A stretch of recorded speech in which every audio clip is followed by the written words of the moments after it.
Bom dia a todos, é um prazer estar aqui no 23º ciclo de palestras do Núcleo de Direito Setorial e Regulatório da Faculdade de Direito da Universidade de Brasília.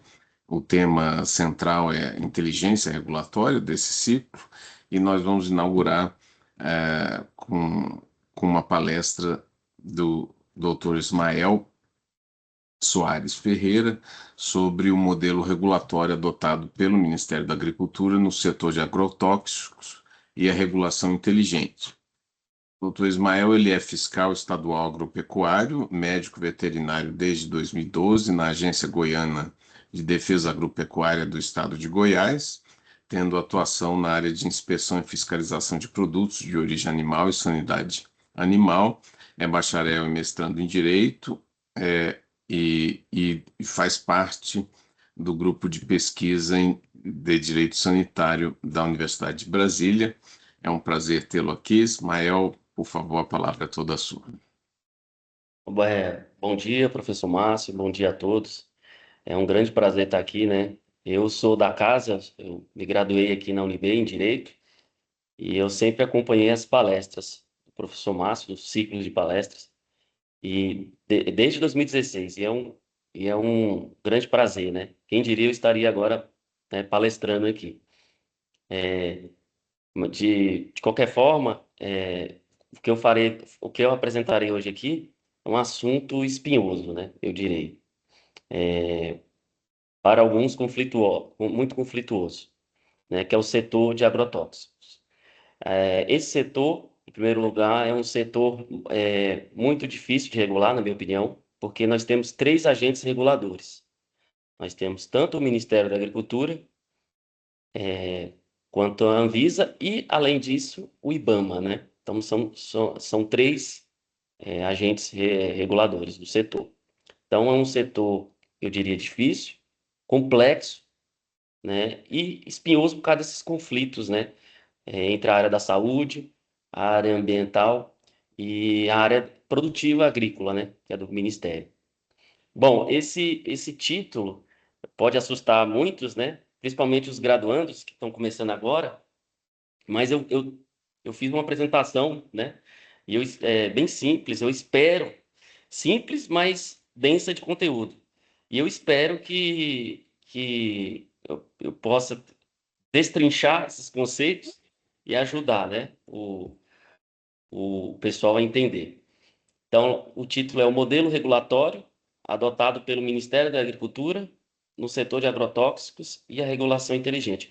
O que a gente tem que focar aqui são essas principais palavras. Regulação inteligente. Então, a gente vai avaliar esse setor sobre esse marco teórico, né, que é a regulação inteligente. E qual setor? O setor de agrotóxicos, né? E qual o agente regulador? O Ministério da Agricultura. A gente não vai tratar da Anvisa, muito superficial, a gente vai focar no Ministério da Agricultura, porque senão seria outra apresentação, né? A gente teria que ter uma apresentação só para regulação da Anvisa nesse setor e outra só para regulação ambiental do IBAMA, né? Então, vamos focar só no Ministério da Agricultura, que é a minha área, né? Inclusive, eu trabalho com a agropecuária, eu sou fiscal estadual, não sou federal, mas eu tenho experiência nessa área, né? A primeira coisa que a gente tem que entender, eu coloquei a foto dessa pessoa aí, ela representa o agente regulador, ou o gestor público que faz as políticas públicas nesse setor. E tem várias preocupações que o gestor, o formulador de políticas públicas, no caso aqui nosso caso, o regulador tem que considerar. Eu coloquei aqui doenças. Um dos principais problemas do uso errôneo de agrotóxico, da aplicação errônea, né, feita de maneira inadequada, é o possível surgimento de doenças. Já está provado cientificamente, como conhecimento da maioria, que o agrotóxico em excesso, indo para o alimento, e a pessoa ingerindo de forma progressiva, pode causar câncer. E também malformações congênitas, né? Então, de certa forma, uma preocupação de saúde pública, né? Outra preocupação que o agente regulador tem que levar em conta. as questões ambientais. O agrotóxico pode contaminar a água, pode contaminar a planta, as próprias plantas em si, os vegetais, e o solo. Então, temos uma preocupação ambiental. Também tem estudos que falam que afeta os animais, os peixes, por exemplo. Eu vou dar um exemplo dos peixes. Uma vez essa água sendo contaminada por uma substância agrotóxica em excesso, o peixe, né, tem a tendência de acumular esses resíduos dentro da carne dele.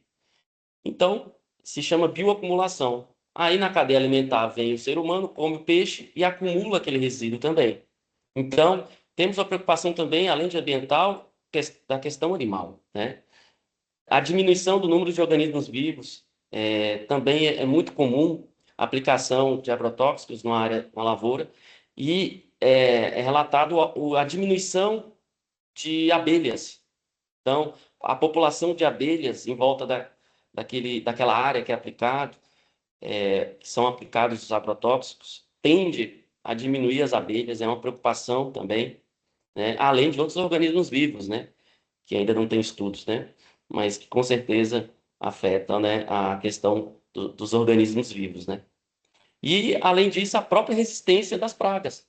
É como o antibiótico, né? O médico passa para a gente um tratamento de, de antibiótico, a gente está com uma infecção de garganta, ele passa 7 dias. Se a gente usar só 1, 2 dias, ou seja, fora da receita médica, você pode causar uma resistência dentro de você, das bactérias dentro do seu corpo pode ficar resistente, se você não completar o ciclo de tratamento, 7 ou 14, que o médico passar para você. A mesma coisa é os agrotóxicos. Na legislação, o produtor rural tem que ter uma receita agronômica. É um engenheiro agronômico, ele tem que fazer uma receita. E lá nessa receita ele fala o princípio ativo do agrotóxico, fala a dosagem, e o produtor rural, muitas vezes, não todos, né?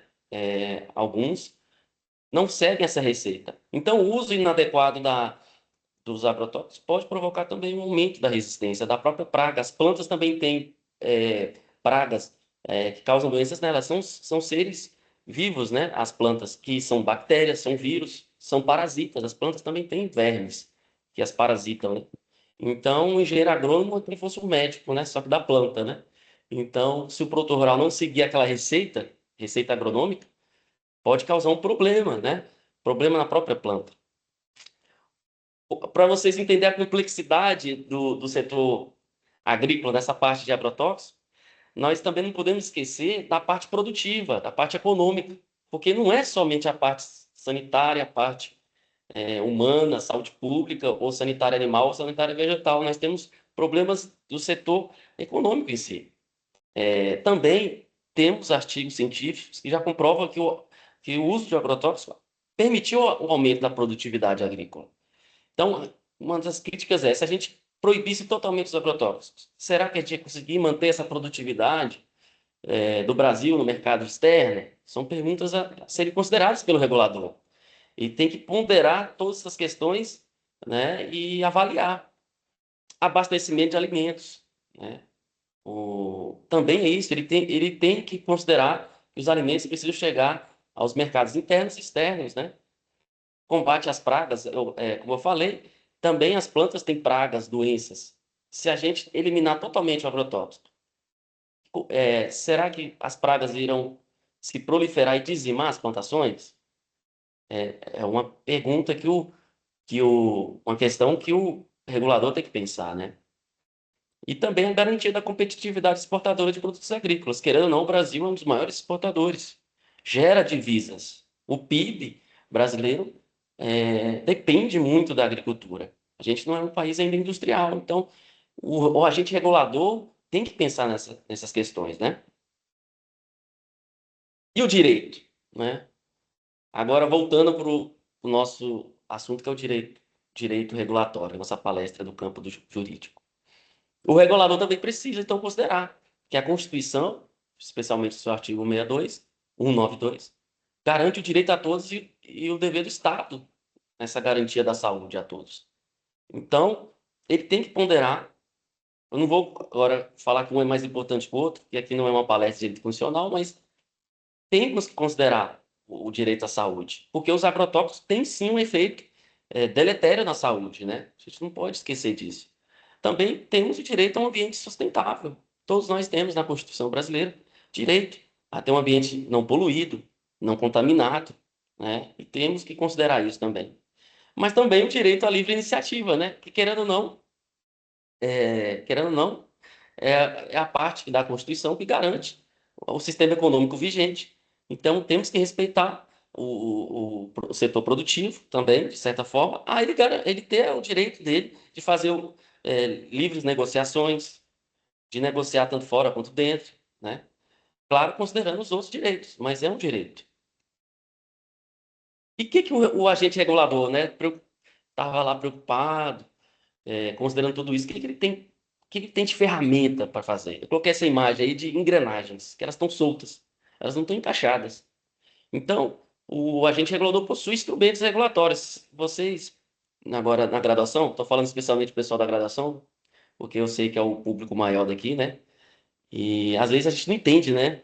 Bastante palavra técnica, então vou tentar exemplificar. A gente chama de instrumentos regulatórios, mecanismos, a fiscalização, a regulamentação. Regulamentação é diferente de regulação. Regulação é algo mais amplo, os que está aí mais amplo. E a regulamentação já um mecanismo, autorizações, multas, educação, né? Educar o produtor rural, a forma de aplicar. Tudo isso e tem mais coisas, né? Isso é só um exemplo que o agente regulador pode pensar. Mas, assim, são vários instrumentos, né? O que fazer com isso? Né? É uma coisa complexa, né? Como é que eu vou chegar ao direito à saúde, direito a um meio ambiente equilibrado, sustentável? Eu tenho essas ferramentas, mas como é que eu vou organizar essas ferramentas? Isso é uma questão também que deve ser pensada, né? E aí temos outro conceito no direito regulatório, o livro do professor Márcio fala muito sobre isso. Eu não vou entrar aqui nos meandros, estratégia regulatória, modelagem regulatória, mas o que é a modelagem regulatória? É como você vai modelar esses instrumentos, organizar, né, mas com o seu objetivo, né?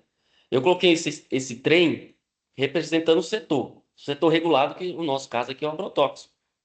E o agente regulador vai organizar essas engrenagens, esses mecanismos, nesse motor que vai levar esse setor com o objetivo dele, né? Eu coloquei aqui os trilhos nossos o direito à saúde, o direito ao ambiente sustentável e o direito à livre iniciativa. Então ele tem que ser guiado, né, por esse, no nosso caso, pelo direito, né? Não adianta eu fazer uma política pública ou política regulatória, desculpa, fora desses parâmetros, né? Então a gente tem que seguir, o setor tem que atender lá no final o interesse público, né? De todos nós que vai garantir, equilibrar esses direitos. Então ele vai organizar essas engrenagens, eu coloquei encaixado, como a regulamentação e o processo, e vai encaixando, ele vai modelando, ele vai escolher. Ele não quer dizer que vai usar todos, ele pode deixar por escolha estratégica, né? Regulatória, não usar todos, né? Vai ser uma decisão regulatória muito importante, que é a modelagem. E agora, voltando para a nossa apresentação, foi só uma parte introdutória para tentar explicar conceitos básicos, né? Que eu também tinha dificuldade na graduação, então eu achei importante fazer esses slides. Mas qual o objetivo?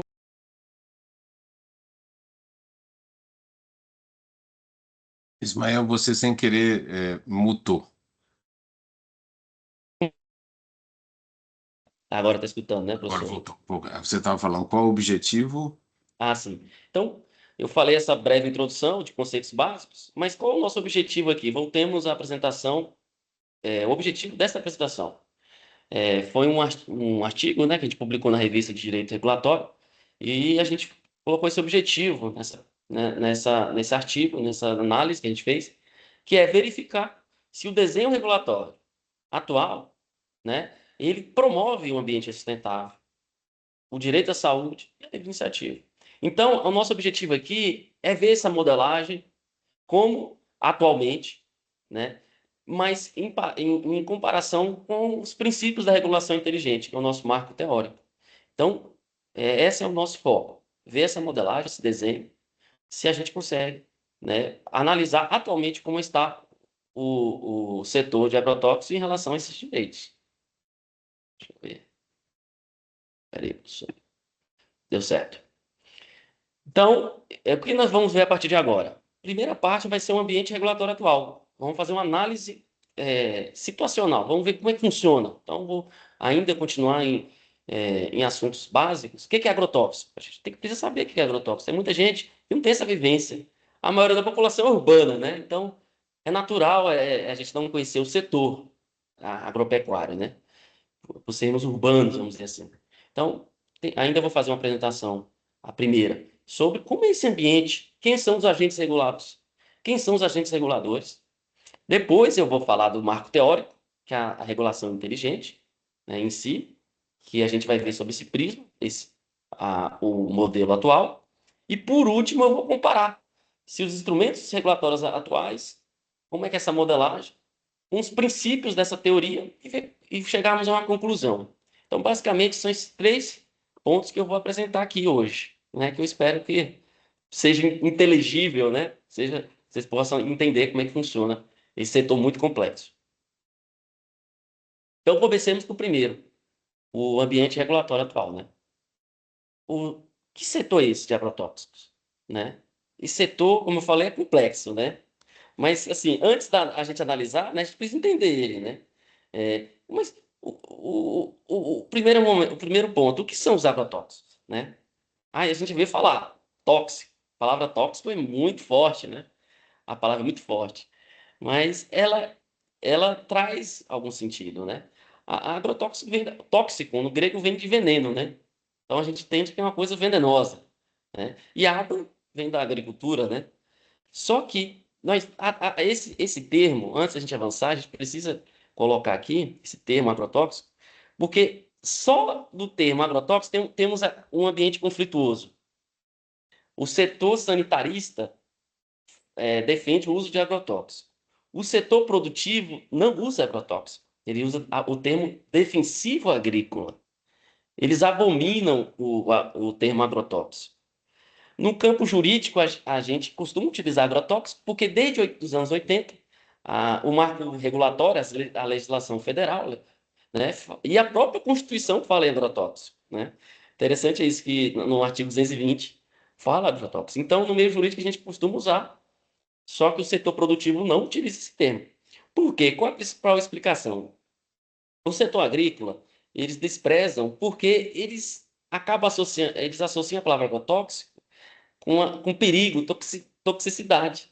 E eles acham injusto, né, generalizar isso, porque para eles é como se fosse um medicamento.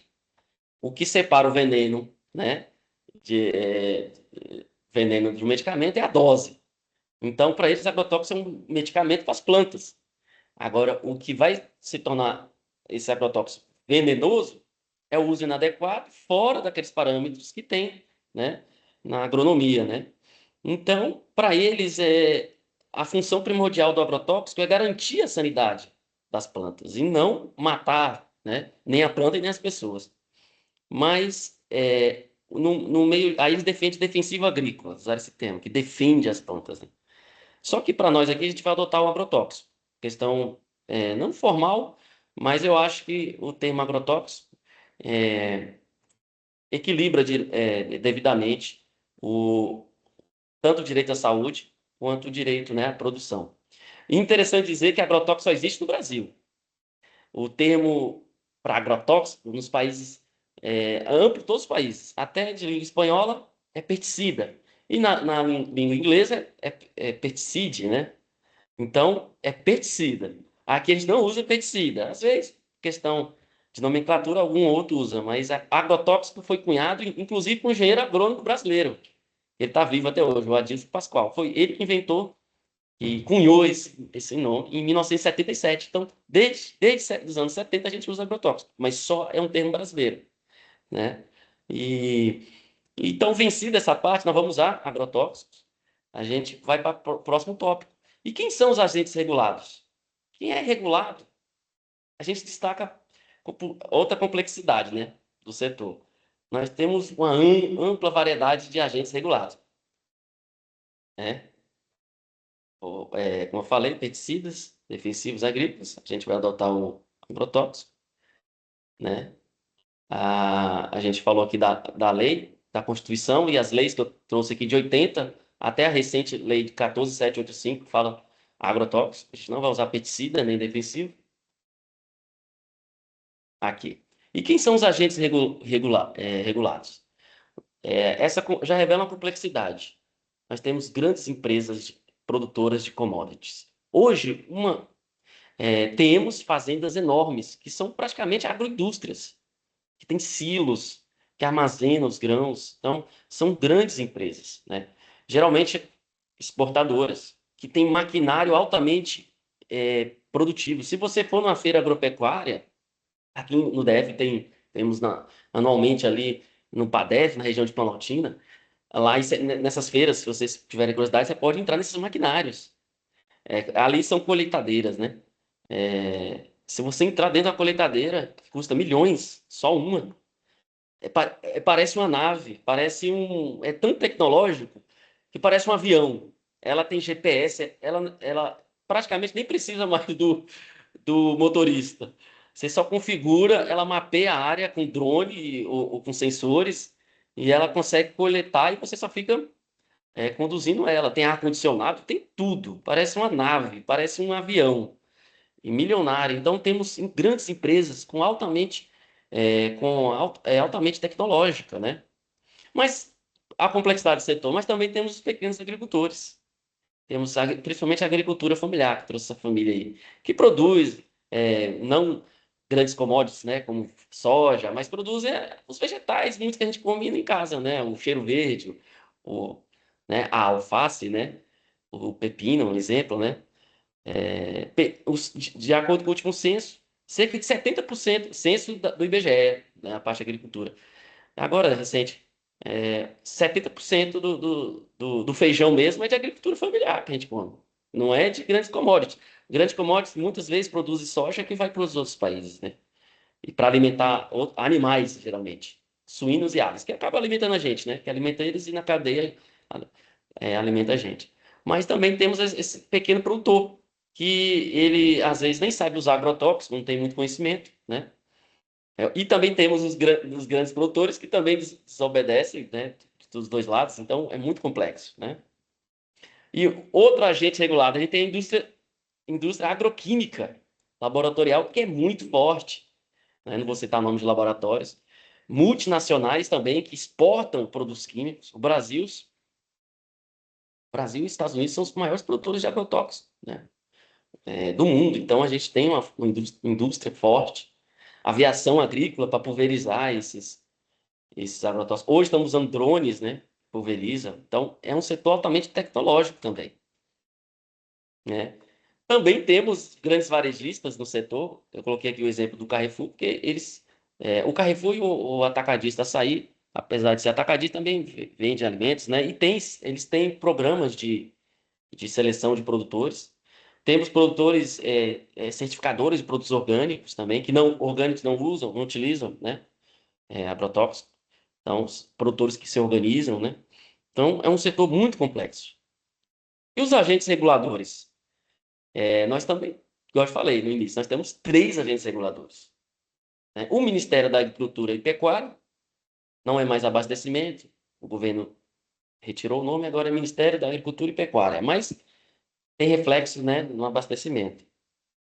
Nós temos a Anvisa, que é a agência reguladora do setor de saúde, né, órgão federal. Aqui nós temos o IBAMA, que é o órgão federal do meio ambiente, mas também temos, eu esqueci até de pôr aí, as diversas agências reguladoras de cada estado, né? No caso, eu sou aqui da Agrodefesa, que é uma agência reguladora estadual, mas cada estado tem o seu. No DF é a Secretaria de Agricultura, ainda não tem uma agência, uma autarquia separada, mas é a secretaria, né? O órgão da administração direta. São Paulo também, mas, por exemplo, em Minas Gerais é o IMA, Instituto Mineiro Agropecuário, que é uma autarquia, uma empresa pública, uma empresa pública. Então, temos vários órgãos reguladores em cada estado, né? Que eles fazem a fiscalização do dia a dia, né? E também as vigilâncias sanitárias também, estaduais e municipais, na parte da saúde, que a Anvisa é mais federal, é regulamentação, e ela tem seus braços, né? Em cada estado, que os estados e municípios ajudam a Anvisa nesse processo. Então, para você ver como é complexo, né? esse setor que a gente está só conhecendo. Então, ainda nessa parte, quais são os instrumentos regulatórios que a gente dispõe? Eu peguei como base a Lei Federal 14.785, que foi aprovada recentemente, no último governo, né? Ela revogou a lei anterior de 89, dos anos 80, e ela manteve, como eu falei, a nomenclatura agrotóxica. Então, o que que a gente pode observar? De todas aquelas engrenagens, nós temos esses quatro princípios não, desculpa, instrumentos. O principal é o registro, que nada mais é do que uma pré-autorização. O que que é o registro? Vem aquele agente regulado, o industrial, vem lá dos Estados Unidos, principalmente, ou mais pode ser de outro país, chega aqui no Brasil, ó, eu descobri uma nova substância agrotóxica, um princípio ativo que vai matar essa lagarta, essa praga. E aí, mas ele não pode chegar vendendo, produzir e vender aqui, comercializar no Brasil. Ele precisa de uma pré-autorização. E quem faz essa pré-autorização? Que é chamada de registro. Hoje, na lei atual, deu-se primazia ao Ministério da Agricultura. Já era assim, né? Mas deu mais ainda. Então, o Ministério da Agricultura é o órgão federal que concede o registro, concede essa autorização para ele produzir essa substância que vai matar aquela lagarta. E claro, mas ele tem que ouvir tanto a Anvisa como o IBAMA. Então, ele vai instruir o processo, vai iniciar e terminar, só que durante o processo administrativo ele vai encaminhar a Anvisa. Anvisa, faça um parecer da área da saúde, porque nós somos órgãos agropecuários, né? Então, a gente não tem essa expertise. Então, ele encaminha durante o processo para a Anvisa faz um parecer técnico, um parecer de toxicológico em relação à saúde humana, e volta para o mapa. O mapa, por sua vez, tá bom, agora eu tenho um parecer da Anvisa. Ele encaminha para o órgão ambiental competente. Vamos caminhar para o IBAMA. IBAMA, e aí? E a questão ambiental? Questão do solo, da contaminação da água. O IBAMA dá o seu parecer ecotoxicológico, né? Em relação aos animais também, animais silvestres, água, solo, e devolve. Ao final, o mapa decide. Concedo ou não concedo? Baseado nesses documentos técnicos, né? E também o próprio mapa vai avaliar a questão da produtividade, né? Parte econômica, produtiva. Então, este é o primeiro que temos na lei federal. O segundo é a regulamentação. Todos esses órgãos, eles podem regulamentar nas suas áreas de competência, fazer portarias, instrução normativa, que é um mundo, né, de normas secundárias, né? O terceiro é o monitoramento de resíduos de agrotóxicos, né? O que que é isso? Uma vez autorizada a substância, tanto o mapa como a Anvisa vão lá no mercado, lá na gôndola mesmo, lá no mercado, é sorteio, né? Tem programas, os dois órgãos têm programas. Vamos pegar esse tomate aqui, fazer coleta oficial mesmo, mandar para o laboratório oficial. O LACEN, todo estado tem um LACEN, que é da saúde, ou o LFDA, que é o laboratório do Ministério da Agricultura, que também temos muitos laboratórios, são os melhores do mundo. Temos que elogiar a questão agropecuária do Brasil. Os laboratórios agropecuários são os melhores do mundo, né? Então, eles coletam esses vegetais e vamos monitorar. Será que tem resíduo aqui em excesso? Porque, uma vez registrado, ele fala a dosagem máxima que tem que ter no alimento. Então, vamos conferir, né? Chama monitoramento de resíduos. E o último, e uns mais antigos, é a fiscalização em si. Tanto da produção lá na indústria, que é realizado pelo Ministério da Agricultura, não são os estados, e da importação e exportação. Então, isso é federal. Mas a fiscalização lá no comércio, que é das vigilâncias sanitárias e de certa forma, nas fazendas das agências estaduais. Então, temos essas ferramentas, né, que o agente regulador atualmente possui. Né? No caso como eu estou focando no Ministério da Agricultura, o Ministério foca na produção na indústria, na importação e exportação. Então, a gente teve essa primeira parte, nessa breve explicação, como é o setor atual. Então, a gente viu que tem conflitos entre a área da saúde, a área do meio ambiente e a área produtiva agropecuária. Esses três têm três agentes reguladores, né? E até o nome do agrotóxico tem conflito. Eu fui num congresso, 2 anos atrás, de sanitarista, da Abrasca. Aí lá teve uma mesa redonda só de agrotóxico. E lá eles falam agrotóxico, não fala defensivo agrícola, como eu falei. Aí eu fui agora esse ano, aqui em Goiânia, num Congresso Nacional de Defesa Agropecuária. Aí é do setor agropecuário. Aí tinha indústrias, tinha a parte agropecuária. E eles falam defensivo agrícola. E é um brigando pro outro, né? A realidade, né? Um defendendo o seu peixe, né? Um setor quer usar mais agrotóxicos, descobrir novas substâncias, e o outro quer diminuir as substâncias. Então, esse é o nosso ambiente regulatório. E agora, vamos começar a nossa análise. O que que eu vou fazer? Eu vou analisar essa regulação de agrotóxicos do mapa, como eu falei, não vou focar nas outras áreas, em relação à regulação inteligente. Eu vou falar das outras áreas, mas bem por cima, eu estou falando do agente regulador mapa, né? Que ele é o principal. Querendo ou não, a nova lei delegou a ele muita primazia, né, no processo de registro. Então, ele tem uma primazia. E eu vou analisar isso sob esse prisma. Eu coloquei esse desenho de prisma porque é esse foco que a gente vai ter. O nosso foco é a regulação inteligente. Ela é uma teoria processual regulatória desenvolvida por Neil Gunningham, né? Se não me engano, ele é australiano, né? Não sei se na matéria vocês vão estudar com o professor essa regulação inteligente, eu creio que sim. Ela é muito importante. Então, essa é a nossa fundamentação. A gente vai pegar os pressupostos da teoria e analisar essa regulação atual e ver se essa regulação está sendo desenvolvida de forma inteligente. Será? Como é que está? Vamos fazer uma análise. Mas antes, quais são os pressupostos da regulação inteligente? O que é essa teoria, né? Desenvolvida pelo Gunningham. A regulação inteligente, como eu falei, é uma teoria regulatória processual. Vamos voltar aqui, tem que explicar uma coisa básica. Nós temos direito regulatório, teorias processuais, teorias substanciais, né? O que são as teorias processuais? Lembra do trem? Lembra das engrenagens? Nós estamos preocupados com a forma. Como a gente vai organizar, modelar? Então, essa teoria fornece elementos para a gente conseguir montar esses instrumentos, modelar de acordo com nossos objetivos. Então, ela ajuda a gente a modelar um setor específico. E as teorias substanciais focam mais no conteúdo, como a teoria do direito público, regulatório, né? Não na forma.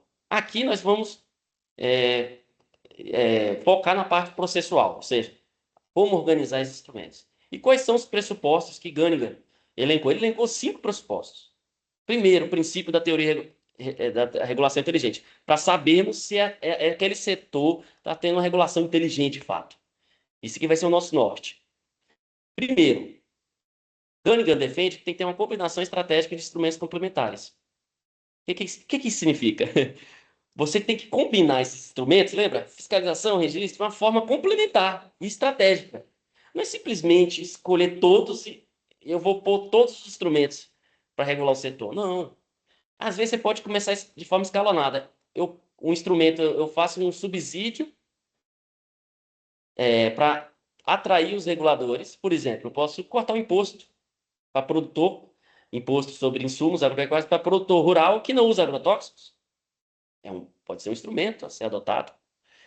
Então, eu vou incentivar os produtores a reduzirem o uso de agrotóxicos, dando subsídio nos impostos econômicos. Isso é um instrumento. Mas só isso não basta. E aqueles que desobedecem? Aí, após isso, eu tenho que ter outro instrumento. Uma fiscalização, um, uma punição, um controle. Eu posso combinar esses instrumentos de forma escalonada, ou junta, ou separada. E o segundo é a preferência por instrumentos menos intervencionistas. Ganga defende que, no primeiro momento, o regulador, para ser uma regulação inteligente, precisa escolher instrumentos menos intervencionistas, né? Muitos desses princípios, ele baseou-se na outra teoria regulatória chamada regulação responsiva, né? Do Aires. É outra teoria. Então, esse terceiro, escalonamento em pirâmide, o que é isso? Uma pirâmide regulatória. Na base, temos instrumentos menos intervencionistas, e de acordo com o perfil do agente regulado, o agente regulador vai crescer, né, a sua atuação regulatória. E ele defende o quarto, o uso de terceiros como reguladores substitutos. Ele defende que não somente a regulação estatal, que é a do MAPA, da Anvisa, do IBAMA, ele defende que também ONGs, terceiro setor, vamos dizer que a própria sociedade possa substituir o agente regulador. Ter vários agentes reguladores ajuda a ter uma regulação inteligente, né? Só que ele fala mesmo que nem é todos os setores que isso é possível, né? Depende de cada setor, mas é um princípio a ser seguido. E o último, ele defende maximizar oportunidades que geram resultados ganha-ganha. O que é isso? Tanto o produtor rural quanto a sociedade vão ganhar. Então, o agente regulador tem que escolher instrumentos que todos ganham. Dê resultados ganha-ganha, não ganha-perde. Porque o produtor rural alega que se tirar o agrotóxico, ele vai perder produtividade. Mas, ao mesmo tempo, se ele vender vegetais orgânicos, ele ganha, porque vale mais. Então, o agente regulador tem que sopesar essas oportunidades e combinar elas para que todos saiam ganhando, né? Então, esses são 5 princípios. Agora, vamos fazer uma análise daquele ambiente do mapa. O que o nosso estudo observou? Analisando a regulação do Ministério da Agricultura. Então, está ali o desenho do mapa. São basicamente 5 slides. Cada slide aqui vai representar um dos 5 princípios. O primeiro, lembra? Combinação estratégica de instrumentos. Será que o mapa combina seus instrumentos de forma estratégica? Bom, o que a gente observou que todos os instrumentos adotados atualmente pelo mapa são instrumentos intervencionistas e de comando e controle. Então, fiscalização é um tipo de comando e controle. Registro é do tipo comando e controle. Temos um parecido, que é o programa de autocontrole. Mas olha o nome, autocontrole. Eles falam, o setor produtivo, o mapa especialmente, fala que é um programa responsivo, o autocontrole. Eu vou explicar daqui a pouco o que é esse programa de autocontrole. Mas o próprio nome já fala, autocontrole. Então, para mim, de certa forma, tem um pouco de responsividade, mas é um comando e controle, né? Então, faltam mecanismos inovadores colaborativos. O que são esses mecanismos inovadores? São além do comando e controle, né? Nós temos que ter, como eu falei, mecanismos que ajudem, por exemplo, instrumentos econômicos, né? Mas de forma perene, não de governo, mas de Estado. Porque entre o governo tira aquele subsídio, põe outro, mas subsídio de forma inteligente. O Ganga defende, ele com estudos empíricos no livro dele, ele fala que, não sei se é a Austrália ou o Canadá, que por certo período de tempo adotou-se um subsídio econômico no setor agropecuário para os produtores mudarem o comportamento e irem para a agricultura orgânica. Então, por um certo período de tempo, você tem aquele subsídio econômico. Então, isso é um instrumento inovador, colaborativo, em que o Estado ajuda o produtor e o produtor ajuda também o interesse público de reduzir aquele uso de agrotóxicos, né? Então, esses mecanismos perenes não temos no setor agropecuário atual, infelizmente. Temos alguns subsídios, mas são de formas esporádicas, ou, como eu falei, sai um governo, acaba aquilo, né? E aí temos obstáculos estruturais no monitoramento. Lembra que eu falei que tanto o MAPA como a Anvisa avaliam os alimentos lá no mercado? Tem uns obstáculos que é normal de todo o país, não é só daqui. São os elevados custos financeiros operacionais. Manter um laboratório, coletas no Brasil todo, tem um custo, né? Então, se não me engano, o programa de monitoramento de, de resíduos, o último da Anvisa foi em 2000, foi antes da pandemia, para você ver. Acho que, se não me engano, eles não conseguiram ver de novo. Mas são altamente custosas as análises, né? Então, isso é um problema, né? Não o problema em si do mapa, mas nossa política regulatória que tem que reservar um dinheiro para isso, né? E temos um problema que a gente pode observar aqui, que é a natureza difusa e tardia dos impactos da contaminação. O que significa? Um produtor rural que aplica erroneamente o seu agrotóxico de maneira errada, aquela substância vai ser drenada no solo, certo? Vai para o lençol freático, só que o lençol freático vai para outra região. Então, a natureza difusa. E quando a gente vai fazer uma análise da água lá na frente, no rio, lá longe, não quer dizer que aquela fazenda lá perto, onde fez a coleta, que contaminou. Pode ter vindo lá no início do rio, entendeu? Ou de onde vem o lençol freático. Então, é uma natureza difusa, gente. Mesmo fazendo análise, como é que eu vou saber se aquela água veio daquela fazenda tal? Até para, vamos dizer, fiscalizar e ter um comando de controle efetivo, que é, vamos dizer, punir ou não punir, fica difícil você comprovar, né? Algumas vezes dá, porque ele pulveriza, dá, mas geralmente tem uma natureza difusa e tardia. Os efeitos demonstram lá na frente, né? Então, esse a análise que a gente fez. E como eu falei, quais são outros instrumentos que o mapa não adota que poderia adotar? Metas legais obrigatórias. O Gunningham defende esse instrumento da seguinte forma: o agente regulador põe uma meta, legal ou normativa, né? Não precisa ser lei, não, pode ser normativa, portaria, né, secundária, normativa secundária. Põe uma meta. E os produtores rurais atingem aquela meta. É, A gente não observou isso, né, no setor. Informações voluntárias fornecidas pela indústria. Tem países que adotam isso voluntariamente, ou seja, não é obrigatório. Se a indústria ou a agroindústria, né, os produtores de commodities quiserem, vai ter um programa que ele pode pôr naquele site as informações de quanto ele usa para ficar público. E vai receber um selo. Tem países que adotam isso. Então, o consumidor mais atento vai poder consultar esse site e ver aquelas informações que foram voluntariamente fornecidas pela agroindústria, né? Então, divulgação de dados essenciais. Então, a fazenda pode divulgar esses dados, que está reduzindo, mas de forma conjunta, como eu falei no site, ou num programa estratégico conduzido pelo agente regulador. Gunningham fala que o setor agropecuário, a autorregulação pura é muito difícil. Ele fala que pelas características do setor, ele defende uma corregulação, o Estado junto com o produtor.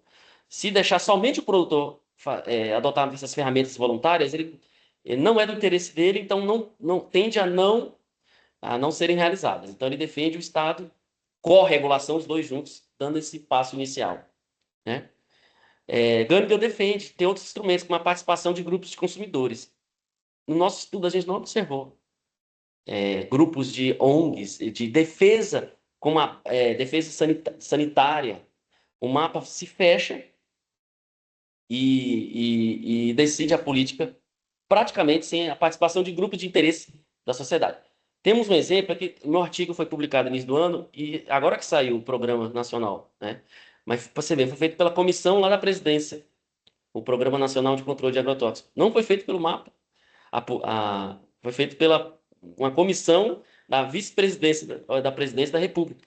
Saiu agora esse mês, aí não entrou nesse estudo. E desde o governo anterior, o próprio mapa foi boicotando, né?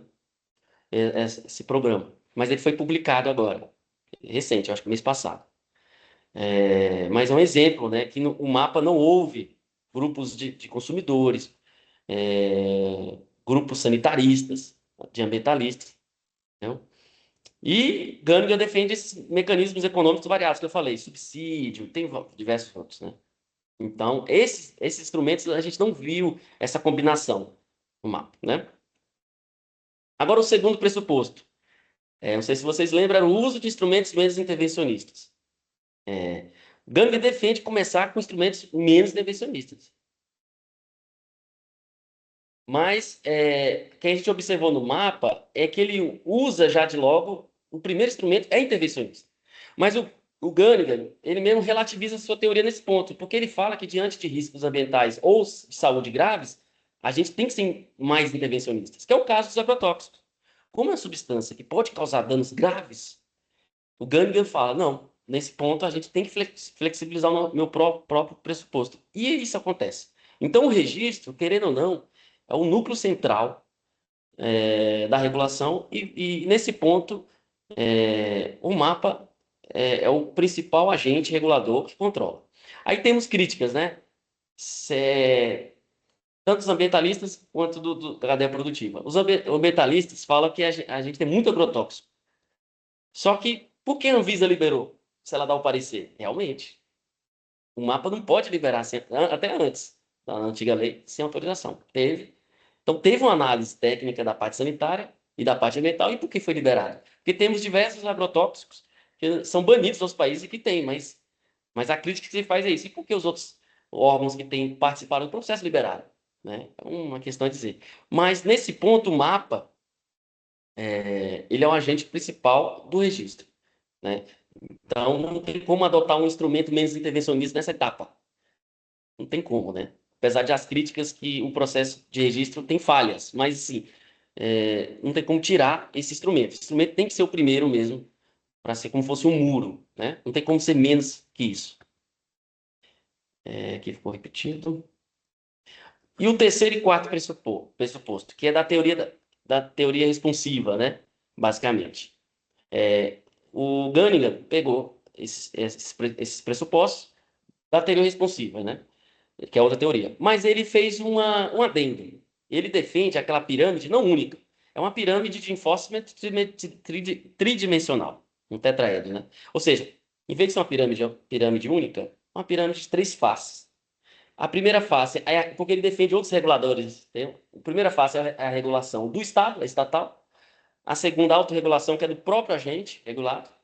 E a terceira face seria a regulação das ONGs, grupos de interesse diversos, difusos, que vão permitir, através dessas três faces, uma regulação responsiva melhor do que uma responsiva pura só do Estado. Então, é isso. Né? Então, ele defende a autorregulação voluntária, mas também a corregulação. E na nossa análise, a gente viu que o mapa não dispõe de mecanismos responsivos. O que são mecanismos responsivos? Né? Vamos ver. Que a gente fala assim, é meio abstrato, né?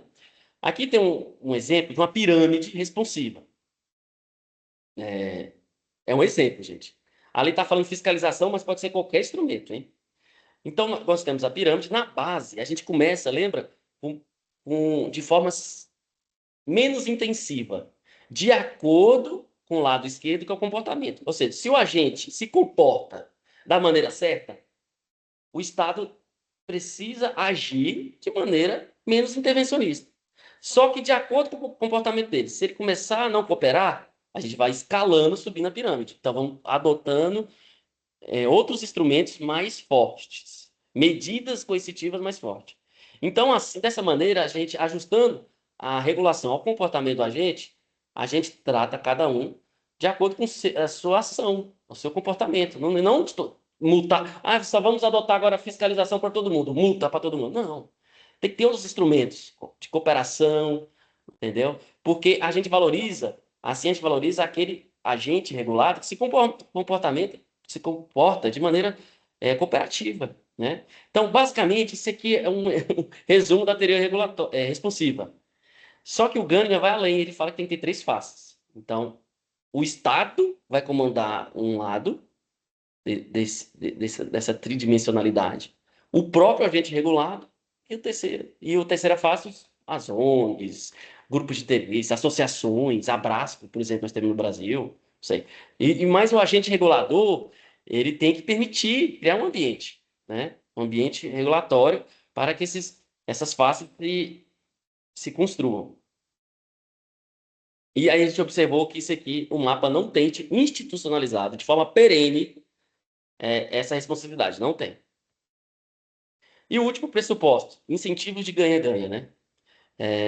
Que são esses incentivos? Gâniga defende principalmente o uso de produtos orgânicos, né? Que como exemplo de resultado ganha-ganha. Então, os produtos orgânicos, por serem cultivados sem agrotóxicos, né?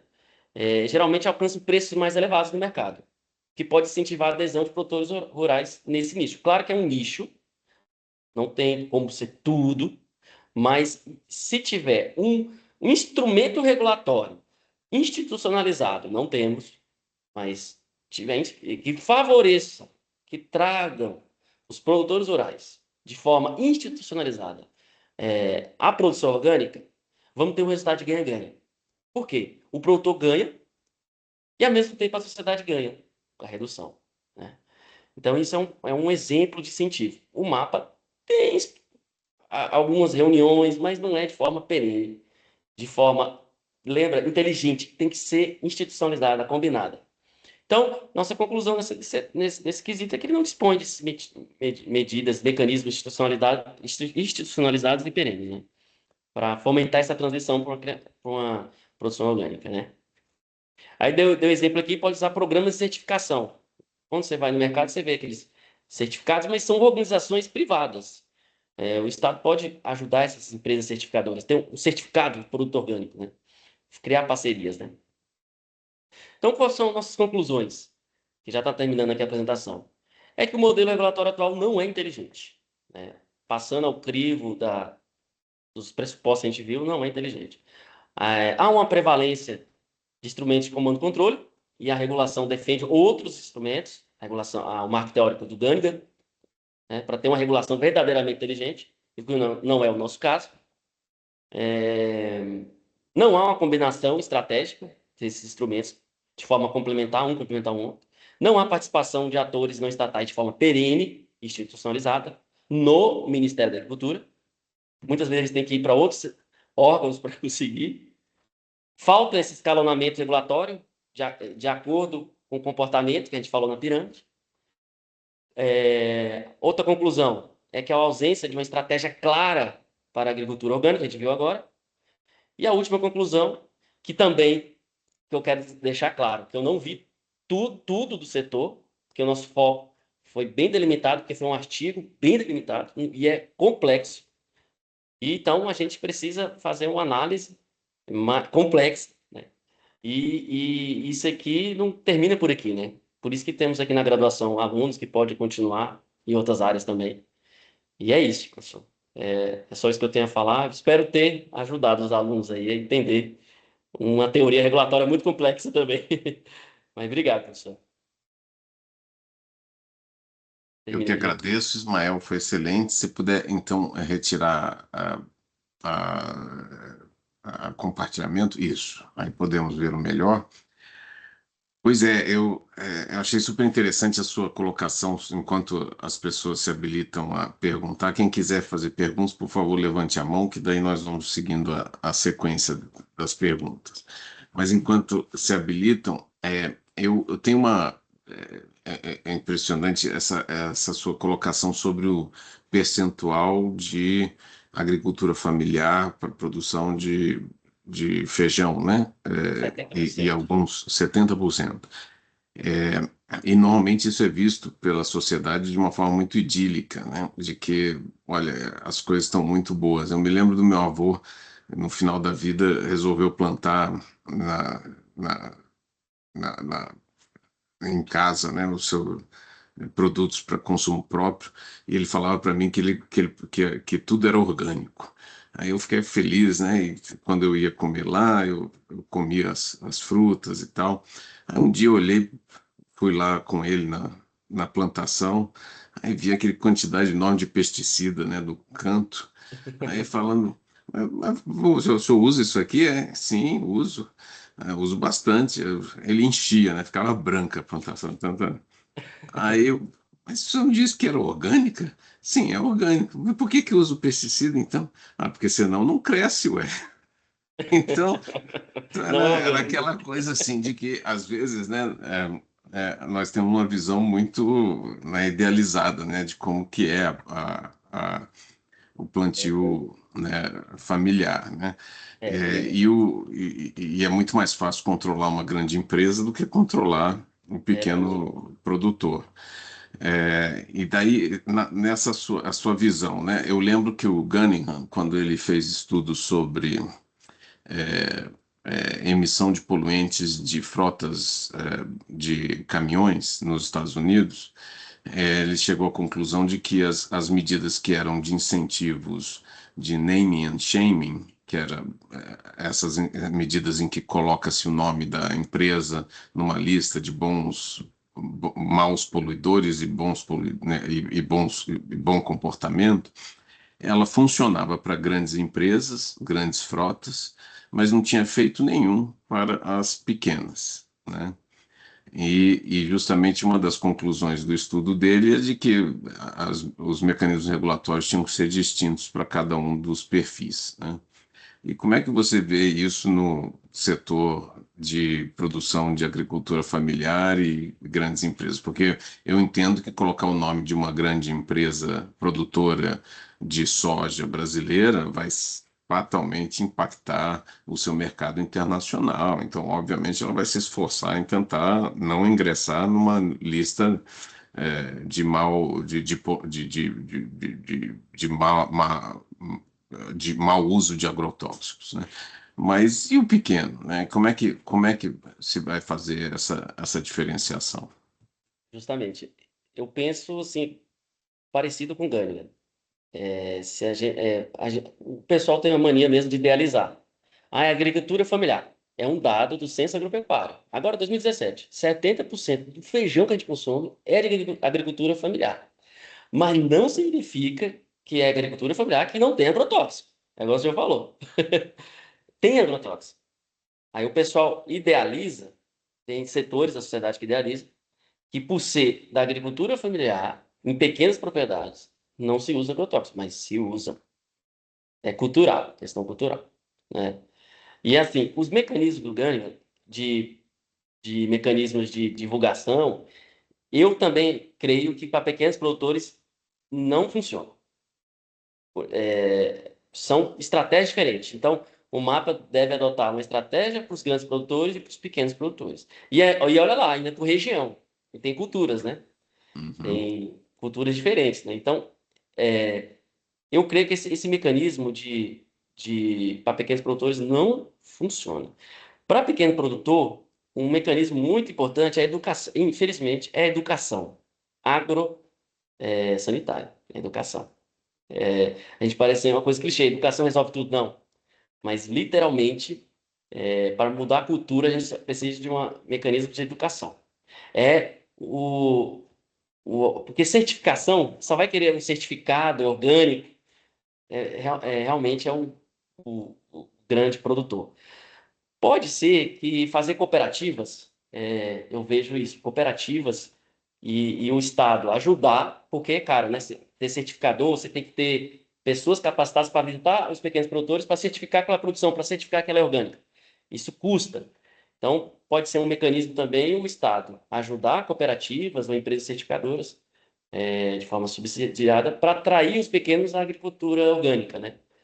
É orgânica verdadeira, né, professor? Porque não quer dizer que é pequeno que é orgânico. Então, mas realmente tem que ser diferente, o grande do pequeno.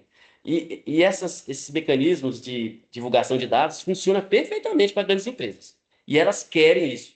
Por que pareça, a gente não pode idealizar que a grande empresa é o que mais polui, não. Quando se abrir um mecanismo regulatório dela divulgar, ela vai querer estar na lista, porque ela quer abrir mercado. É o contrário, o pessoal demoniza os grandes produtores, mas na hora da gente vai ver, eles querem mesmo, entendeu? Porque eles sabem que isso abre mercado, né? Agora nós estamos tendo um acordo do Mercosul, professor, e eu vi na reportagem, entrevistando os franceses lá na rua, os agricultores franceses. Professores, tudo falando, não, os produtos agropecuários lá do Mercosul chegam aqui e vai matar a gente, que eles usam agrotóxicos banidos. Realmente, a gente tem algumas substâncias que são banidas lá, mas pelo que eu vi pelo acordo, a gente vai ter que se adequar, né? Não vai ser assim, né? A gente vai mudar, né, essa situação. Mas eles têm um total desconhecimento, eles acham que o Brasil a agricultura, o agronegócio brasileiro é só agricultura familiar e todo mundo. Mas os grandes exportadores, eles, assim, empiricamente falando, eles seguem mais as regras que os pequenos, entendeu? Então não pode idealizar muito assim, não, o setor, não. Dizer que os pequenos é sempre orgânico. Pelo contrário, E o né? mecanismo atualmente utilizado é geral, ele vale para todos, né? Vale para todos. Ah, sim, tá. Não tem nenhum tipo de segmentação, nada. Tem de iniciativas privadas, tem sim, selos, Tá. certificadoras, tem associações, mas, como eu falei, não de forma de corregulatória, ou seja, com Uhum. mapa, vamos dizer, modelando o setor. Para ser uma Uhum. política pública, não tem, mas temos Tá, sim associações, certificadoras que fazem, mas em locais bem específicos. tá certo. Tá bem. Se então passar a palavra para quem deseja fazer perguntas, o Guilherme dos Santos Leite, por favor. Bom dia, vocês conseguem me ouvir? Seguimos, sim. Sim, tá certo.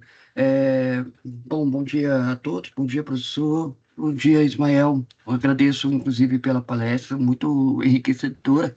E eu gostaria de fazer uma pergunta, é, até mesmo, talvez tenha até algumas ligações a respeito da sua última resposta, diante da pergunta do professor. É, no processo, vamos dizer assim, que o Ministério da Agricultura comece a incorporar os princípios da regulação inteligente na gestão dos agrotóxicos no Brasil, até mesmo o senhor acabou de mencionar que as próprias empresas preferem divulgar seus dados, preferem divulgar seus certificados para até mesmo ir atrás vamos dizer assim, dos interessados, né? Então, no momento que for incorporar os princípios da regulação inteligente proposto pelo NEI, é, não haverá um comprometimento da segurança alimentar e na competitividade do setor agrícola, né? Então, deve funcionar, pelo menos para as grandes empresas, seria um processo muito tranquilo de se fazer, ou não, ou Eu, seria eu creio complicado. que eu creio que para grandes produtores é tranquilo, mas para pequenos não seria tranquilo, né? Por questão cultural, mas é uma questão prática, ô Guilherme. A questão que você está falando do mecanismo de divulgação de dados, né? Porque assim, o Gânica Que eu, defende eu seja quis, eu quis mencionar a respeito de como é que esse processo seria feito, porque é que eu só ia perguntar entendi. se não ia comprometer a segurança alimentar e a Ah, competitividade, mas o senhor mesmo mencionou que as grandes empresas preferem que tenha sim. essa divulgação, para os seus interesses econômicos. Aí eu acabei associando, mas a minha pergunta mesmo seria Se compromete o nesse interesse processo de público. iniciar a incorporação, se ela como é que daria certo isso sem comprometer a segurança alimentar e a competitividade do setor agrícola? Mas, por favor, fique à vontade. Perdão Não, a entendi. interrupção. Sem comprometer os interesses públicos, né? Também a saúde, é isso, né? Que você quer perguntar também, né? Isso. Tá. É assim, como eu falei, de forma prática, já temos estudos empíricos, que o professor já trouxe, que foi no setor de transporte, que foi feito isso, e na prática não resolveu. Então, a gente, é bom ter estudos empíricos, a gente vê que não quer dizer que vai resolver. Agora, sem comprometer, como é que a gente não compromete? É aí que entra a regulação inteligente. Tem que tratar as complexidades de acordo com sua complexidade, ou seja, não pode tratar todo mundo igual com essa estratégia. Então, os grandes produtores vão querer esse instrumento, os pequenos não. Então, para não comprometer, adotar outros, entendeu? Outros mecanismos. Nunca vai deixar de usar mecanismos de comando e controle. A gente sabe, né, que sempre tem aquele que não quer se comprometer. Mas mesmo dentro do setor da agricultura familiar, que eu vejo, assim, porque eu vou em muito fazenda, eu vejo que eles não fazem por maldade, é por falta de conhecimento. Eu falo pequeno produtor, mais humilde, né? Não falo de grandes produtores, não. É por falta de conhecimento. Então, vai ter que adotar mecanismos diferentes. Na prática é isso. Não pode colocar a divulgação de dados como vamos dizer assim, o que vai resolver tudo. Entendeu? Então, a gente vai ter que adotar mecanismos para essa parte do setor. E eu vejo a educação sanitária, literalmente, técnicos indo lá, dando palestras e associações, conversando com o produtor. Porque, igual o professor Márcio falou muito bem, ele chegou lá na fazenda, ele acha que aquilo é orgânico, entendeu? Orgânico vai muito além. Você, por exemplo, você tem uma criação orgânica, você não pode usar nada de agrotóxico. Como é que você vai fazer isso?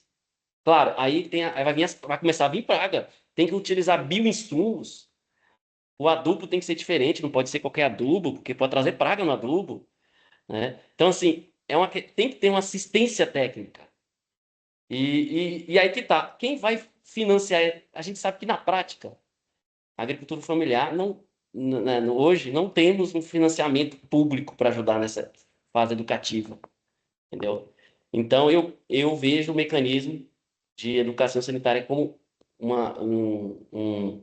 um bom caminho para tentar, não somente isso, hein? Para tentar mudar a cultura, que isso é cultural, é desde os anos 50, o Guilherme, né? Mas a ideia é essa, não usar mecanismos iguais, entendeu? Vão ser mecanismos diferentes para as partes diferentes, para não comprometer a questão sanitária, a questão ambiental. Porque só multar, mecanismo de multar, fiscalizar, não vai resolver. A gente já tem isso e não resolve. Então, já temos estudos empíricos que também fazer certificação, só certificação não vai resolver também. Entendeu? Você entender a complexidade. Mas eu vejo isso, é o Estado participando. O Estado tem que participar com a educação, entendeu? Educação sanitária. Tá certo. Muito Não sei obrigado, se eu professor. consegui te ajudar, né? Não, não, não, tá ótimo. Já deu para conseguir observar o panorama. Obrigado. Ah, Tudo bem, a Ana Clara Chagas, por favor? Olá, tudo bem? Vocês estão me ouvindo? Sim. Bom dia, professor. Muito obrigada pela palestra, primeiramente, né, que foi muito interessante o tópico. E eu achei muito interessante que você trouxe um pouco sobre a teoria da regulação inteligente, né? E eu queria perguntar um pouco mais se você poderia trazer um exemplo, assim, de uma situação de uso de terceiros como reguladores substitutos. tá. Um exemplo muito é a forma de cooperativa. Tem produtores rurais que se juntam, né, em forma de cooperativa. Isso daria certo muito em agricultura orgânica de pequenos produtores. Porque sozinho você não tem um dinheiro, né, suficiente. Então, eles se juntam na forma de uma cooperativa, abrem um CNPJ, uma empresa, e eles conseguem fazer uma certificadora. Claro que vai ter, para ser uma certificadora, gasta dinheiro, você tem que ter uma equipe, você tem que se cadastrar no Inmetro, né? E aí, de forma vamos dizer, terceiros, eles montam uma pessoa jurídica terceira, que essa terceira pessoa, vamos dizer, fiscaliza eles mesmos, né? É uma autorregulação, mas com terceira entidade. É uma ideia, né, que pode acontecer. Outras são ONGs, as próprias ONGs ambientais, elas ou associações, a Abrasco, a Associação Brasileira de Saúde, pode ajudar nesse processo. Eu vejo assim, para reduzir agrotóxicos, eu estou vendo no naipe orgânico, certo? Eu vejo nesse sentido, do orgânico, né? É uma possibilidade. Porque você certificar uma propriedade para orgânico é caro também. Igual eu te falei, você tem que mudar o seu processo produtivo todo.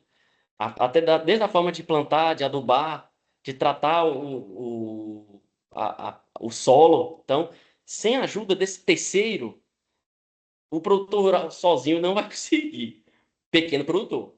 Então, seriam ONGs, pode ser associações, ou o mais, assim, que eu vejo na realidade brasileira, cooperativas é possível, né? Assim que eu vejo na realidade, sabe? E essa seria uma entidade, mesmo criada por eles, mas de forma terceirizada, né? É um exemplo que pode ser. Tá certo. Muito obrigada, viu? Achei muito Ah, interessante.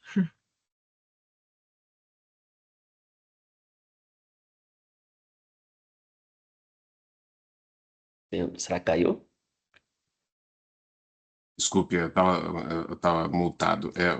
Vamos passar a palavra para o João Manuel Álvares. Bom dia, professor. Bom dia, Ismael. Não é bem uma pergunta, mas eu só queria que, se pudesse, você falar um pouco mais sobre essa questão que você mencionou de agrotóxicos defensivos agrícolas que são proibidos lá fora e aqui no Brasil eles são permitidos, porque tá rolando agora, nesse mesmo julgamento no Supremo, que debate sobre É, isenção tributária, justamente, isenção não, perdão, redução da alíquota justamente sobre defensivos agrícolas. E um dos pontos sustentado pelo requerente da DEI, pela requerente da DEI, aqui no Brasil a gente tem muito agrotóxico que lá fora é isso, proibido, e isso prejudica tudo mais. verdade. Não, João, né? Isso. Ótima pergunta, João. Eu não tratei no meu artigo sobre isso porque foi antes. Assim, o julgamento começou agora, né? Já estava a ação, né? É a DPF, eu não sei qual é. Mas Já estava. Só que aí é, entrou outro agora e estão jogando conjunto. pois é. Eu acompanhei alguns julgamentos. Até o Flávio Dino estava falando. Eu uso defensivo ou uso agrotóxico? O Flávio Dino falando. Eu assisti o vídeo, né? Então, é muito interessante. Mas isso é um fato. O Brasil adota. Eu não tenho uma lista aqui de quantas, mas não são muitas. Não sei se passa de 1.000, que são banidos em países como Europa, Japão. Então, isso é um problema. A crítica que o pessoal faz é por que a Anvisa aprovou? Né? Porque ela faz parte do processo, né? Essa é uma crítica a ser feita. Mas isso é um fato, a gente utiliza substâncias banidas, né? Não vou fazer nenhum juízo de valor, né? Mas eu vou falar, é absurdo, né? É, vamos ver, porque como eu comentei, o acordo do Mercosul com a União Europeia, a União Europeia não vai aceitar, né? Não sei se isso vai forçar, né, a gente parar de usar. Mas como eu falei, mesmo o agroexportador, João, vamos supor, ele vende para os Estados Unidos. Os Estados Unidos não precisa muito, que ele é o nosso concorrente. Para a Europa, algum produto agrícola, lá tem testes. Eles fazem testes lá quando chega no porto. Então, o produtor exportador, que é o mais rico do Brasil, ele não utiliza. Entendeu? Mas as empresas industriais, tem indústria que produz esses banidos, vende para o agricultor familiar, por que pareça. Então, mas esse problema, de certa forma, não chega lá na Europa, porque senão trava a vida do produtor agroexportador, o mais rico. Então, eu vejo assim, a DPF, na minha opinião, o subsídio é um mecanismo regulatório, mas eu não vejo como inteligente dar subsídio para uma empresa que usa agrotóxico. Atualmente é o contrário da regulação inteligente, né? Você tem que dar para quem não usa, né? Mas é uma boa pergunta, irmão. Essa é uma boa pergunta, é isso aí. Então, só complementando aqui, o principal ponto de defesa das grandes empresas é que se acabar com esse subsídio, com essa redução fiscal, o preço para o consumidor vai aumentar muito. É porque realmente tem uma lógica, né? É o que eu falei. Uma criação. Mas eu vou falar a lógica deles e vou falar a minha opinião. A lógica deles é essa mesmo. Porque você fazer uma criação sem agrotóxico vai ter mais praga e vai ter mais custo. E é custoso. Desde o adubo, plantio e tal, e a colheita. Eles falam que não conseguem produzir. Agora, minha opinião, não vai ser tanto assim. Por quê? Porque a agroexportação já é praticamente controlada, vamos dizer assim. Eles falam do pequeno produtor, que ele não tem a capacidade econômica. Só que nós temos hoje substâncias, vamos dizer, similares, genéricas, que são mais seguras. Essa é a minha opinião, né? Parte técnica, eu não sou agrônomo, sou veterinário, mas eu creio que hoje já temos bioinsumos. São, vamos dizer assim, agrotóxicos feitos de maneira biológica. Eu, particularmente, vejo que não vai ter esse aumento todo, entendeu? Mas essa é uma questão técnica que o Supremo vai ter que enfrentar. É um argumento válido? Eu acho que, de certa forma, sim. Porque é caro mesmo. Fazer de forma orgânica mesmo. Entendeu? Mas, assim, cara não. É mais caro do que o uso de agrotóxicos. Mas é uma questão, assim, de que o Supremo vai decidir, né? Minha opinião é que não vai encarecer tanto assim. Entendeu, João? Tem substâncias que pode substituir. É porque na Europa é assim, mas por que é que não pode ser? Né? Mas aí tem a crítica, lá na Europa é mais caro, né?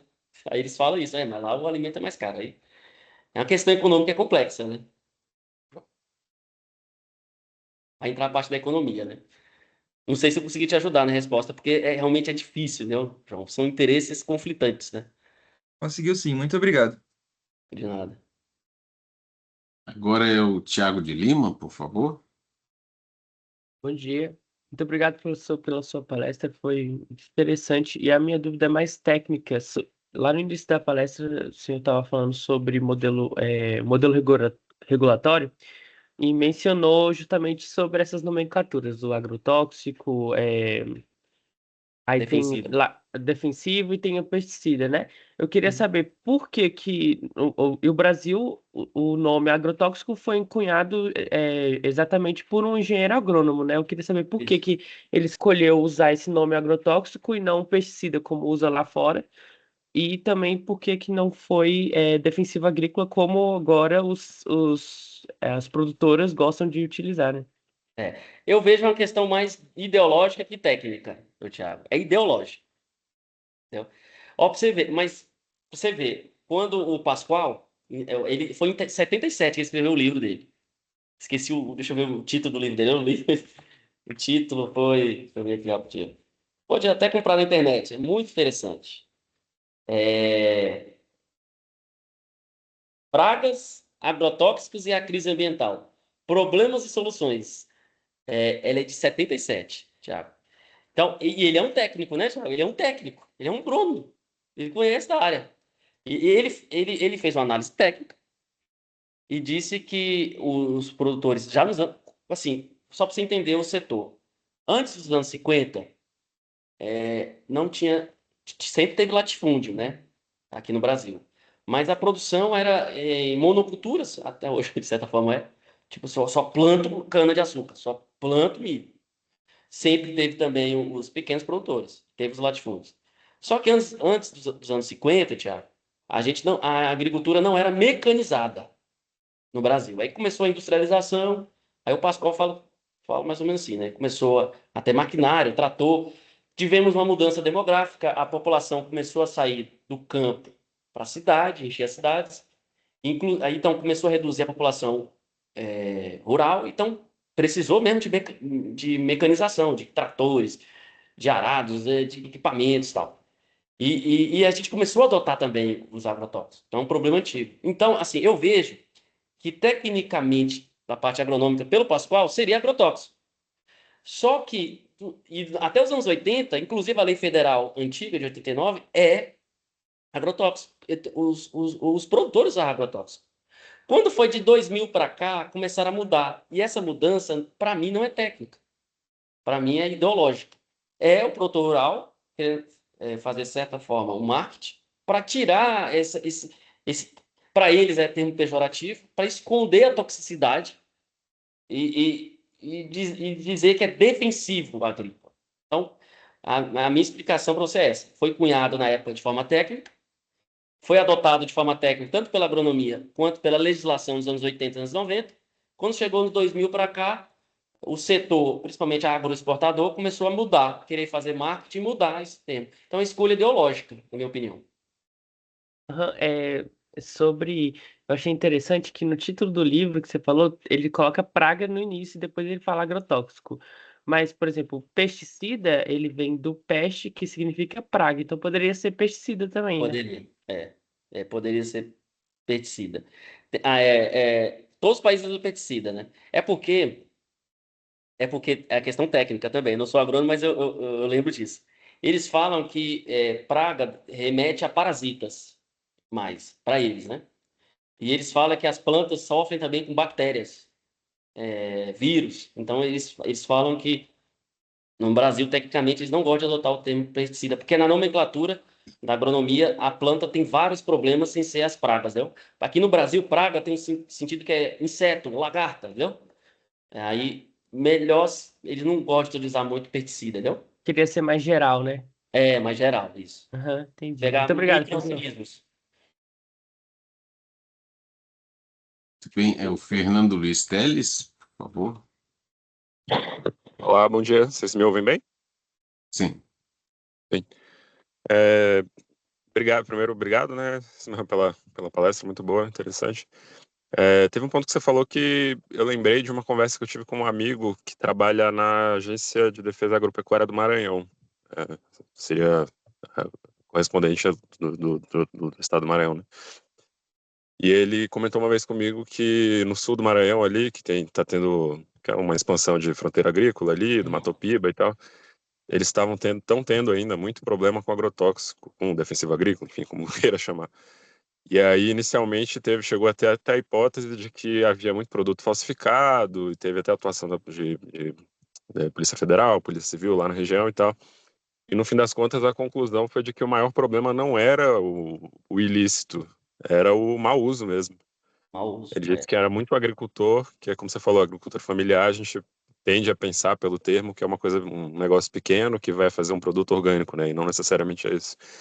Mas ele diz que é extremamente comum o produtor não saber como usar o produto. E aí e é uma coisa meio que parece uma coisa meio anedótica, assim, que o cara Isso fala, mesmo. ele tá mandando eu botar o X, eu vou botar um pouco a mais aqui para É isso garantir que vai mesmo. funcionar. É isso Então, mesmo. só que aí isso aí vai entrar na minha pergunta, né? Isso traz um problema porque apesar do mau uso ser muito mais provável por um agricultor menor, o efeito desse mau uso ele mancha a imagem dos grandes produtores, como você falou. Sim, de Quando a certa gente forma, vai sim. vendo na De opinião certa pública, de forma, alguma sim. maneira, fica parecendo que o grande produtor é o que vai encher a nossa mesa de agrotóxico, né? Isso não faz muito sentido, tecnicamente. E aí a É, minha pergunta é, se a gente precisa resolver o problema da má educação ou da ignorância do agricultor familiar, que é o que produz o alimento, a maior parte do alimento que vai para a mesa do brasileiro, mas do consumidor não, né? para isso a gente precisa de políticas públicas, de educação e tal. Como é que a gente vai achar uma forma de financiamento? Seria do interesse dos grandes produtores contribuírem com isso, para talvez por uma questão de imagem, de abrir mercado fora, ou não? Eu creio que os grandes produtores não estão preocupados com o mercado interno. Mas é opinião minha, assim, é por isso que eles não, né? Mas mancha o nome, de certa forma. Deveria ser do interesse deles mudar essa percepção, né? O interessante que você falou que Matopiba, né? O sul do Maranhão, Piauí, Bahia e Tocantins, ali está crescendo muita lavoura, mas para exportação, né? Mas mesmo assim, mas eu creio que no Maranhão deve tem, como todo o Brasil, tem pequenas propriedades rurais, né? Com certeza. Mas eu queria trazer um adendo. Não é somente o produtor rural, é o consumidor. Porque a gente tende a achar, idealizar coisas que não são na prática. Ou que, por exemplo, se eu certificar todo mundo e todo mundo ser orgânico, vai resolver a situação. Então, precisa de educação também até para o consumidor. Então, é tão complexo porque o próprio setor agroexportador não quer mudar isso, porque às vezes já está vendendo para a China e ele já tem o mercado dele, eu vou mexer com o mercado interno, entendeu? E a associação, por exemplo, dos sanitaristas fecha no mundo deles e fala que tudo é ruim, mas a gente sabe, eles falam que não pode aplicar nada, mas a gente sabe que, em alguns, tecnicamente falando, tem que aplicar algumas situações, as pragas existem. Se não aplicar, vai dizimar e pode acabar a produção de banana, por exemplo, do Brasil. A gente sabe disso, mas alguns grupos se fecham nessa ideia, não conversam com o outro. Então, por isso, para ter uma regulação inteligente, alguns setores, como o ganho de repente, tem que ter o Estado como esse corregulador para ele conseguir ponderar esses interesses e diversas políticas, né? Então, sem o Estado, sem o financiamento do Estado, é impossível, entendeu? Eu acho que não vai partir do próprio setor, minha opinião, porque custa caro e eles não vão querer. Então, vai ter que vir do Estado, na minha opinião, né? Não sei se te ajudei a se responder. Ajudou sim. Obrigado. De nada. Vamos então para uma última pergunta do Lucas Dias Machado. Bom dia, pessoal. Vocês me escutam? Sim. Bom dia, Bom dia, Lucas. Ismael. Bom dia, professor. Inicialmente, eu gostaria de parabenizar o Ismael pela excelente apresentação, né, que nos brindou aí com o conhecimento que ele tem do setor. E gostaria de fazer uma pergunta, no sentido de, durante o seu estudo da teoria, você identificou algum instrumento regulatório que poderia ser mais utilizado no setor, poderia ser implementado que não tem sido muito utilizado e que você entende que poderia trazer benefícios ao setor? Essa é a minha pergunta. É a questão do subsídio econômico. Eu creio que para o produtor rural, principalmente pequeno, que tem gastos, é uma forma de de ajudar ele, né, a diminuir os gastos, seriam mecanismos regulatórios econômicos, minha opinião, e não está sendo utilizado. Entendeu? Mas dá subsídio se ele fazer uma transição para orgânico, ou redução, pelo menos uma meta, também pode ser outro instrumento, uma meta de reduzir o resíduo para tanto, entendeu? Mas aí tem que ter um programa institucionalizado com as metas, quantidades de resíduos que vai ter nos alimentos, vai ter que ter coleta para monitorar esses produtos, esses vegetais, para saber se aquele produtor está mesmo reduzindo o uso de agrotóxico, aplicando certo, reduzindo na sua plantação. Então, eu acho que, ou seja, são vários mecanismos. Monitorar, outro mecanismo econômico, subsidiar, que é financiar, né? Então, combinar eles seria uma boa estratégia. E não está sendo utilizado, Lucas. Não está sendo utilizado. Entendi. Obrigado, Ismael. Obrigado, Lucas. Muito bem, obrigado a todos. Obrigado, Ismael, pela excelente apresentação. Acho que colocou muito bem a questão de um problema concreto e o que a teoria pode ajudar e que caminhos podemos seguir, né? E é isso, acho que para o Brasil nós deveríamos ter muito mais apresentações sobre o setor agropecuário, né, do que temos em termos de preocupação acadêmica, né? É até raro uma temática como essa surgir no nosso meio jurídico, né? Então, é muito importante, obrigadíssimo, e com isso eu encerro essa primeira palestra do ciclo e vamos para a segunda, que se inicia às 10 horas, com regulação do sistema financeiro, né? Falando em subsídios, vamos ver se o próximo palestrante resolve esse problema, né, do setor. Muito obrigado, viu, Ismael? Mas as Obrigado. últimas palavras são suas, por favor. Não, só quero agradecer, obrigado por estar aqui. Eu sou recém-formado também, e eu simpatizo com os colegas aí. Foi um prazer rever o Lucas, né, que eu conheço já também. É isso aí, professor. Te agradeço por ter dado essa oportunidade de apresentar aqui. Abraço a você, abraço a todos.